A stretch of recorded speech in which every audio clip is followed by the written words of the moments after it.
dan seterusnya ya. Kalau menerjemah ya orangnya penerjemah, itu harus tegas.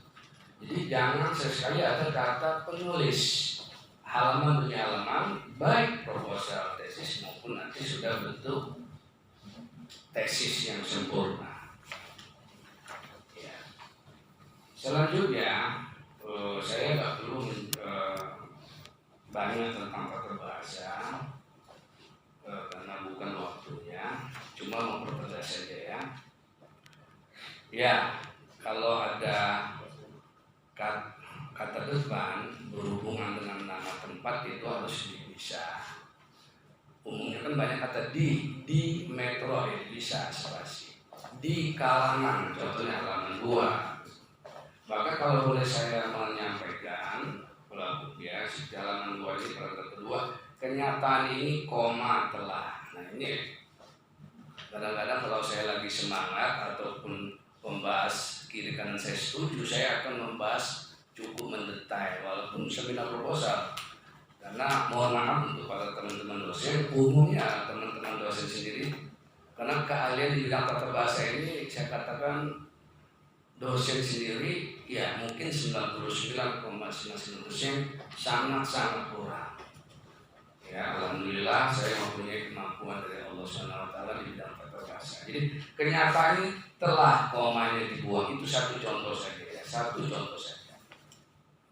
Baik, langsung saja kepada isi substansi. Setiap saya membahas baik S1 maupun S2,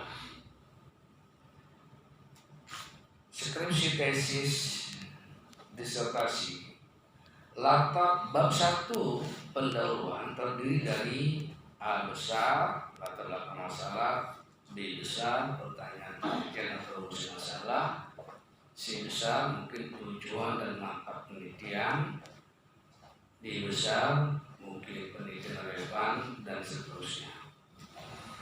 Penulisan bab 1 pendahuluan, khususnya A besar latar belakang masalah, hampir 100% mahasiswa tidak memahami metode atau sistematika penulisan. Poin-poin apa yang harus digambarkan, sehingga karena tidak memahami metode penulisan atau sistematika atau poin-poin yang harus didahulukan. Kalau saya gambarkan dalam otonomi tubuh itu rambut, jidat, atau kita ambil dari mata, hidung, telinga, mata, hidung, mulut. Tidak bisa mulut di atas hidung. Demikian juga metode penulisan. Latar belakang masalah itu isinya 4 poin. Ya, isinya 4 poin. Sama S1, S2, S3. Ya. Nah, poin-poin inilah nanti yang kita sebut nanti piramida terbalik, segitiga dibalik. Jadi isinya latar belakang masalah itu bukan bab 2. Umumnya mahasiswa itu bab 2 ya. Jadi ketika pembaca membaca proposal kita, dia tahu itu latar belakang masalah itu jelas dan nampak. Nanti baru bab 2 landasan teori ya, itu akan menjelaskan ya sesuai dengan pertanyaan penelitian atau rumus masalah. Kristalisasi dari latar belakang masalah itu dalam bentuk pertanyaan penelitian. Nah, pertanyaan penelitian itu apakah betul-betul bisa dipertanggungjawabkan, nanti dijabarkan dalam bentuk teori-teori di bab 2. Maka manfaat landasan teori adalah agar hasil penelitian nanti pada bab 4 sesuai dengan fakta di lapangan. Kalau kristalisasi latar belakang masalah dalam bentuk rumusan masalah atau pertanyaan penelitian, itu teori-teori yang disampaikan itu adalah betul-betul sesuai, insya Allah hasil penelitian pada bab 4 itu sesuai validasinya, maka kesimpulan pun akan mendapatkan kesesuaian. Nah, inilah hasil penelitian berupa skripsi, tesis, disertasi yang bisa nanti menjadi lanjutan bagi peneliti lanjutan. Nah, latar belakang masalah ini 4 poin. Poin pertama, peneliti mendeskripsikan judul proposal tesis secara piramida terbalik. Artinya apa? Peneliti menjelaskan judul ini langsung ke piramida terbalik. Termasuk di mana tempat penelitiannya, di mana lokus tadi. Ya, mengapa saya tertarik dengan penelitian ini? Seterusnya, kalau boleh saya batasi, ini istihad saya. Ya, saya sebagai seorang pembahas, ya mungkin berdasarkan pengalaman kita ya sebagai dosen, kita harus berani mengambil sebuah kesimpulan ya. Kalau saya katakan, kalau skripsi itu latar belakang masalah itu maksimal 8 halaman dari 4 poin, jadi masing-masing poin 2 halaman, minimal 5 halaman. Maka kalau ada skripsi S1, ini kisahnya latar belakang masalah hanya 2 halaman, tiba-tiba halaman kedua belum sampai 2 halaman habis, halaman bukan halaman ya, apa istilahnya itu ya, kalau halaman kan sebelah ya. Latar belakang masalah kalau hanya 2 halaman tidak bisa. Ya, 3 halaman tidak bisa, paling tidak 5 halaman. Kalau satu sisi peneliti mengatakan paling tidak kalau dia berupa kata 500 kata, itu kan hanya teori. Ini latar belakang masalah itu minimal 500 kata. Kalau saya dalam bentuk halaman paling tidak 5 halaman.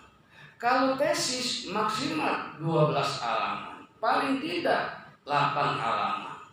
Disertasi demikian. Itu saya dapat ilmu juga selama bimbingan disertasi di Yogyakarta, di kampus UI. Jadi, boleh di latar belakang masalah di poin pertama yang disampaikan tadi oleh pembahas 1, silakan visi misi Kota Metro ditonjolkan. Bahkan saya senang visi misi Kota Metro itu diletakkan di halaman pertama. Ya, di halaman pertama. Karena apa? Kebetulan peneliti Saudara Wahdi ini, mohon maafnya, beliau kebetulan mahasiswa yang dititipi oleh Allah sebagai wali kota Kota Metro. Jadi tunjukkan visi misi Kota Metro.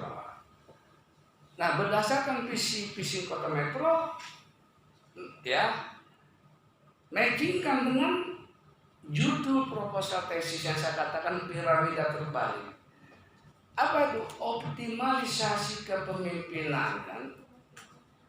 Ya, maka boleh saya akan mempertegas pembahas utama. Judul ini boleh sekretaris tolong tulis ya. Optimalisasi kepemimpinan perempuan di Kota Metro khususnya. Hubungannya dengan gangguan menstruasi. Mengapa saya setuju dengan gangguan menstruasi? Sebelum tadi peneliti menyampaikan, betul, ini berarti dampak apa yang disampaikan oleh pembahas 1, Ibu Dr. Siti Nurjana. Jadi kalau dia dampak memang lebih kepada nanti sifat penelitiannya adalah kuantitatif, dan ini mix ya, bagus ya, ada kuantitatifnya. Kualitatif bukan berarti alergi dengan tabulisasi, tidak ya, tadi yang disampaikan oleh pembahas utama. Jadi itu ya, jadi judul Pak Ketua atau moderator nanti yang bersuara, judul. Jadi saya sebagai pembimbing 2 memperkuat apa yang disampaikan pembimbing saya sebagai pembahas 2 memperkuat apa yang disampaikan oleh pembahas utama. Ya, mudah-mudahan judul sepertinya asisi, insya Allah. Jadi kembali tadi ya, ini penting perlu dipahami termasuk oleh teman-teman mahasiswa yang belum S2. Ya, jadi metode penulisan latar belakang masalah itu baik di Indonesia maupun di luar Indonesia sama kok. Isinya tadi 4 poin. Jadi biar nggak kemana-mana. Ya kalau tidak ada panduan metode penulisan latar belakang masalah, kalau tidak ada panduan ya akibatnya, dampaknya mahasiswa mohon maaf S1, S2, S3 sama ngaco nanti. Ya, ini kan sulit. Ilmu ini kan ilmu bersifat abstrak. Lain kalau dia ilmunya bersifat eksak. Ya, bersifat eksak kayak ilmu kedokteran, ilmu teknologi, termasuk ilmu bahasa. Ilmu bahasa itu intinya eksak. Kalau dikatakan Ali makan nasi setiap hari, pasti Ali eats rice every day. Rice itu ini ada S. Itu eksak. Kalau nggak ada S nggak bisa. Itu eksak. Kalau ilmu eksak itu enak. Sesungguhnya ilmu eksak itu mohon maaf jauh lebih mumpuni. Cuma ya karena ya Allah maha berkuasa, kita nggak mungkin semuanya ahli teknologi, ahli humaniora mana. Ya. Jadi itu ya, mohon maaf untuk saudara Wadi, itu poin pertama itu jelaskan penelitian ini di mana visi. Jadi lembar pertama berbicaralah visi misi. Nah, yang perlu dipahami oleh peneliti sekaligus nanti menulis tadi, ya. Penulisan yang bagus, halaman demi halaman itu paling tidak 1 halaman itu diusahakan kalau bisa 3 paragraf, terdiri dari 3 paragraf. Jangan dibuat 4, apalagi dibuat 5. Ya, yang canggih itu 3 paragraf. Ya, nah seperti ini kan bagus ya, halaman 2 3 paragraf. Jadi poin pertama peneliti menjelaskan secara piramida terbalik sehingga mengatakan sehingga saya tertarik dengan judul proposal tesis saya ini disampaikan. Jadi ketika pembaca membaca, oh berbicara tentang optimalisasi kepemimpinan perempuan ketika ada gangguan menstruasi. Ya. Menurut saya judul ini bukan berbicara apakah layak seorang perempuan menjadi pemimpin, bukan. Judul ini tentang ketika seorang wanita menjadi pimpinan atau menjadi pemimpin, apa beda pimpinan sama pemimpin? Kalau pimpinan kan berarti dia memang secara struktural dia ada SK. Kalau pemimpin ya dia dihormati oleh bawahannya. Ya, nah bukan. Kalau berbicara pemimpin, ya perempuan atau pimpinan halal menjadi presiden sekalipun. Saya beristihad. Halal, boleh. Ada 1 perempuan nggak boleh jadi pemimpin. Nabi dan Rasul harga mati. Kedua, dalam rumah tangga perempuan mau jadi pemimpin, suaminya mau di bawah, nggak bisa. Beberapa menteri wanita masuk rumah tangga tetap assalamualaikum cium tangan suami, tidak bisa. Tapi kalau sudah ibarat orang anak sama orang tua, Joko Widodo menghadap ayah ibunya, ya cium tangan. Wahai Joko Widodo, kau anakku yang ku gendong 60 tahun yang lalu, kini kau telah menjadi hamba Allah yang dihormati. Ya, sujudlah kepada ibu yang telah melahirkan dirimu. Itu namanya aturan atau hukum. Surat Al-Baqarah ayat 38 bisa dibaca. Manusia adalah perilaku, perilaku adalah manusia. Manusia dan perilaku merupakan satu kesatuan yang utuh. Perilaku manusia kalau nggak dibimbing dengan aturan atau hukum, aturan Tuhan maupun aturan manusia, hancur. Begitu juga dalam judul ini, pada judul ini. Ya, bagaimana perilaku kepemimpinan perempuan? Ya, hubungannya dengan gangguan menstruasi. Bagaimana optimalisasinya? Ya, jadi kembali tadi pimpinan wanita adalah halal. Jadi tesis ini tidak berbicara seperti, tapi berbicara ketika wanita mendapat amanah untuk menjadi pimpinan atau pemimpin. Ya, hubungannya dengan gangguan menstruasi. Perspektif hukum keluarga Islam seperti apa? Nah, ini perlu. Alhamdulillah kebetulan penulis. Ya, mohon maaf kalau saya katakan berkali-kali dalam seminar ini, ya beliau adalah seorang dokter. Ini mungkin jarang terjadi. Ya perlu dipahami oleh bangsa Indonesia.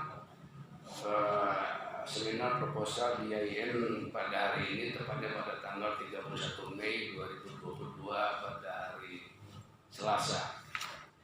Yang kedua, poin kedua, nah, saya memang melihat di latar belakang masalah ini fenomena-fenomena yang berkaitan dengan judul proposal tesis belum nampak.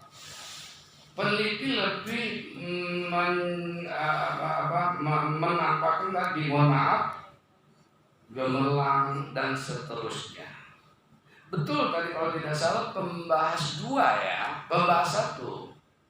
Ibu pembahas 1, Dr. Siti Nurjana, ini nanti dibahas habis totalitas di bab 4. Tunjukkan. Jadi peneliti menghendaki hasil penelitian ini memberi manfaat dan tidak meragukan kepemimpinan seorang perempuan. Ya tadi saya katakan kebetulan peneliti sebagai pimpinan daerah ini perlu. Jadi di poin kedua mohon untuk peneliti fenomena apa yang muncul ketika seorang perempuan menjadi pimpinan di sebuah lembaga atau organisasi. Nah ini sepertinya, nah kalau saya katakan tadi, kalau poin 1 umpamanya 3 lembar, poin 2 3 lembar atau 2 lembar, kan tadi saya katakan paling tidak latar belakang masalah itu maksimal kan tesis ya 12 halaman, paling tidak 8 halaman. Ini berapa halaman ini? 6 ya, 6 halaman, paling tidak 8 halaman. Disertasi itu paling tidak 20 halaman disertasi. Nah, jadi poin kedua, jadi peneliti mendeskripsikan, menjelaskan fenomena-fenomena yang muncul. Fenomena-fenomena tersebut didapat berdasarkan hasil triangulasi wawancara mendalam peneliti kepada para perempuan, para wanita terhormat yang mendapat amanah untuk menjadi pimpinan, baik di lingkungan pemerintah daerah kota metro, secara horizontal maupun seorang pimpinan perempuan secara vertikal seperti IAIN. Ya, Ibu Rektor IAIN ini tanggung jawabnya tidak horizontal tapi vertikal, Jakarta, Kemenang. Jadi tolong munculkan. Nah, fenomena-fenomenanya berapa? Minimal 2. Fenomena yang namanya fenomen itu pasti jamak, nggak bisa tunggal. Nggak bisa, fenomena itu pasti jamak.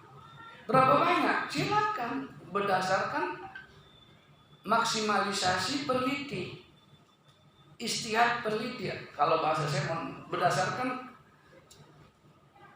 kejujuran peneliti, kemaksimalan peneliti melakukan wawancara, depth in interview.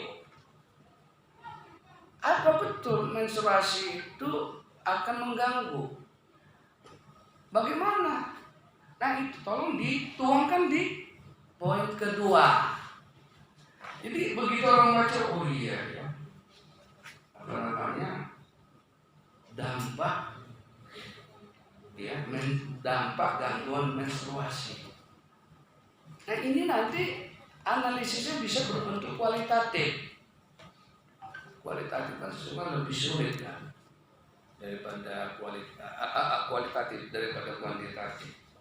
Poin ketiga, ini sudah ada, itu poin ketiga ini tentang teori. Satu teori saja, satu teori kepemimpinan perempuan dalam situasi gangguan menstruasi. Satu teori. Kalau bisa, karena ini HKI, peneliti ini mahasiswa hukum keluarga Islam IAIN Metro Lampung. Tonjolkan dong hukum Islamnya, hukum keluarga Islamnya di mana? Tonjolkan, tulis. Nah, tadi ibu pembahas satu, imam-imam mazhab, tepat sekali dikatakan pembahasan ibu pembahas satu. Di poin ketiga ini peneliti satu teori saja. Nanti teori-teorinya di bab 2. Yang namanya latar belakang masalah itu harus ada namanya satu teori dan nanti regulasi atau aturan atau hukum nanti di poin keempat. Jadi paling tidak ya 2 halaman. Ya, kalau kita ambil 2 8 halaman. Poin pertama bisa 3 halaman atau 2,5 halaman. Poin kedua 2 halaman. Udah 4 atau 4,5. Poin ketiga 1,5 halaman atau 2 halaman. Poin keempat 1,5 halaman atau 2 halaman. 8 lah. 8 ya. Nah, jadi itu ya satu teori. Nah saya sepakat itu teori hukum keluarga Islamnya oleh Imam Mazhab. Ada itu.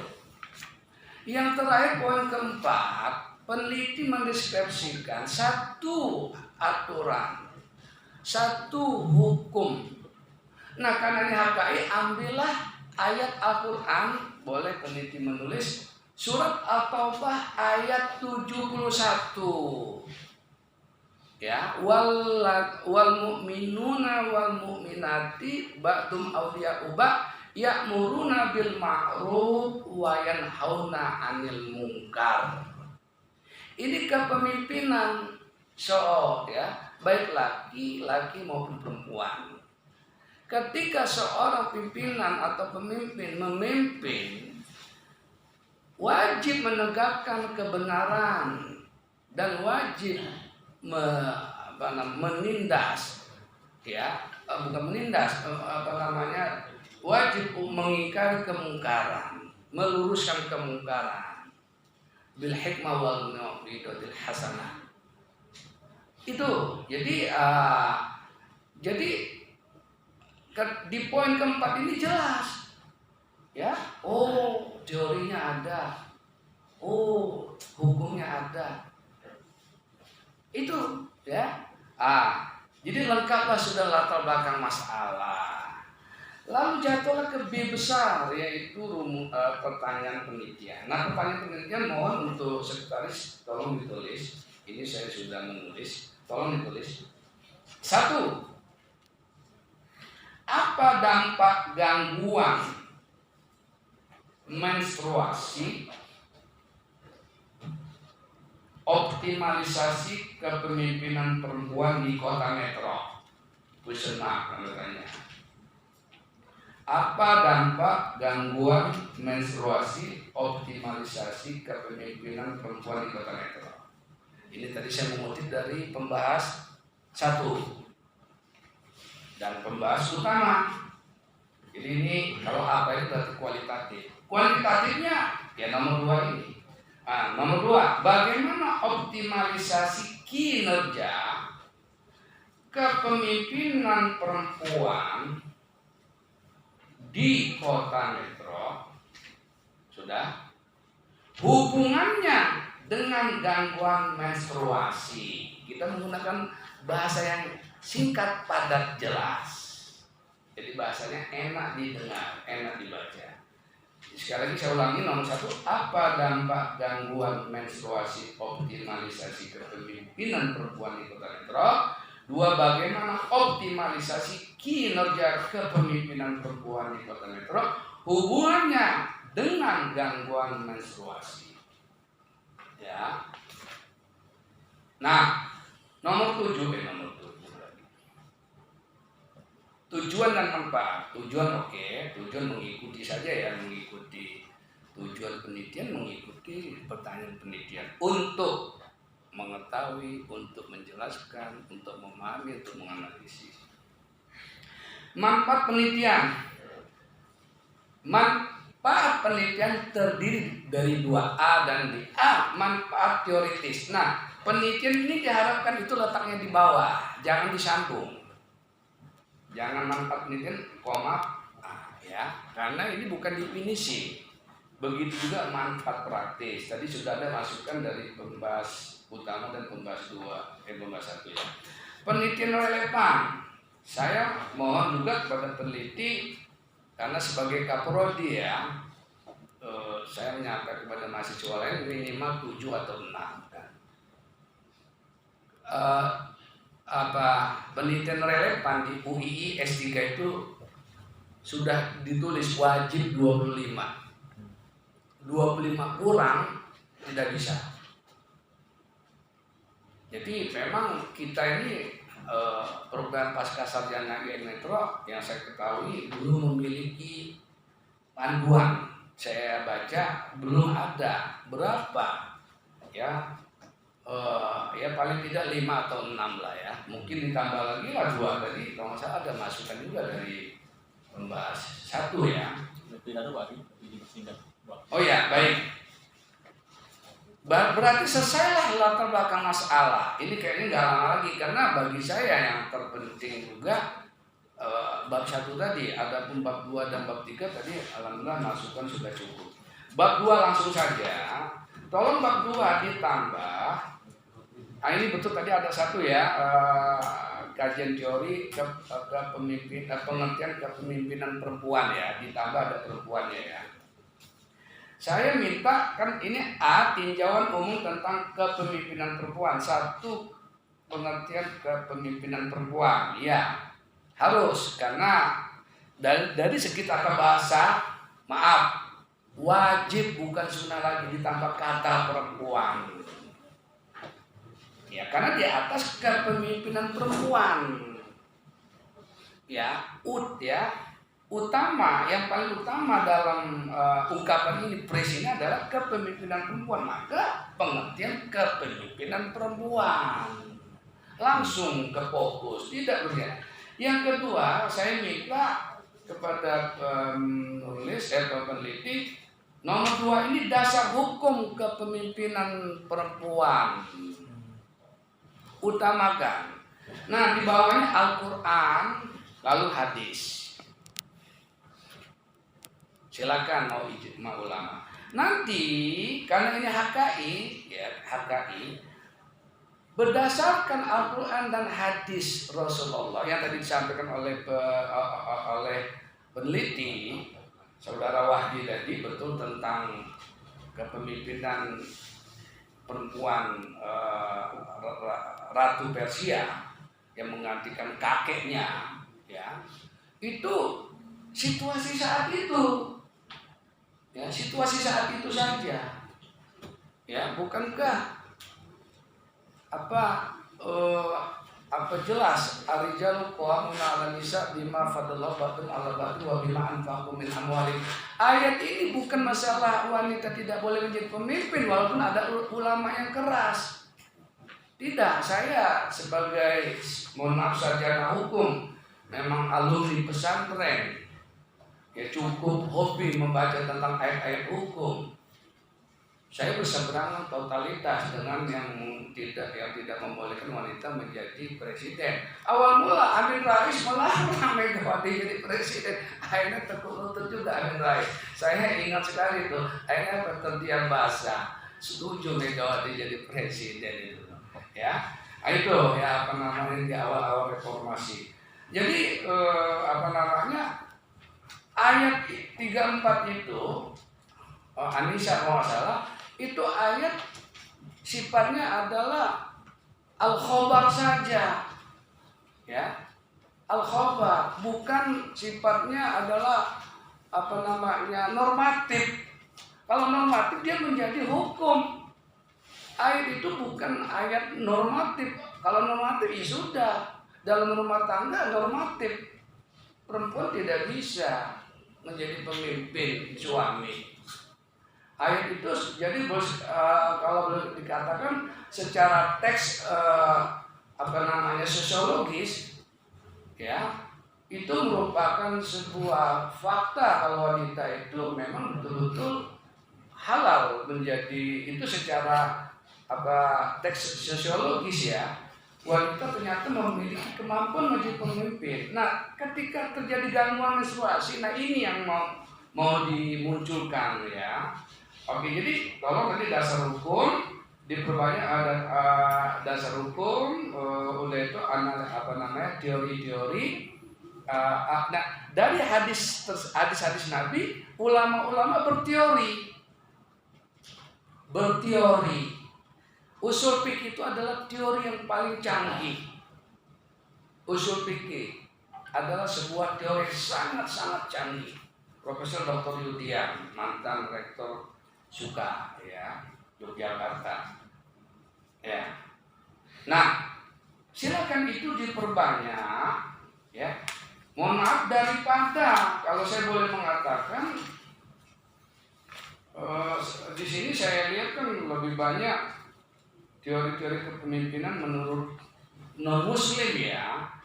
Ya, boleh-boleh saja tapi jangan terlalu banyak, ya, karena tonjolkan sarjana-sarjana muslimnya di mana. Ya, saya rasa itu untuk untuk bab 2 tambahan saya dari itu, bab 3 tadi sudah, terakhir tentang daftar pustaka, ya. Ini mohon maaf, ini untuk saudara peneliti, kayak ini referensi, ya. Ya mohon untuk referensinya buku-buku atau jurnal-jurnal yang ditulis oleh sarjana-sarjana muslim, ya. Itu mohon ditonjolkan. Nah, untuk daftar pustaka juga saya memberikan masukan kepada mahasiswa, ya kan, ya, paling tidak lah 80 atau 70 lah daftar pustaka itu. Kalau UI itu S2 itu 150.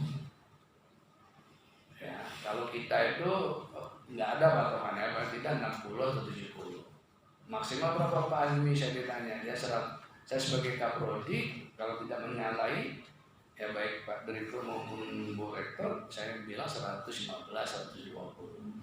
Karena saya menjumpai HKI, Masya Allah, daftar pustakanya maaf Bu Rektor hanya 30.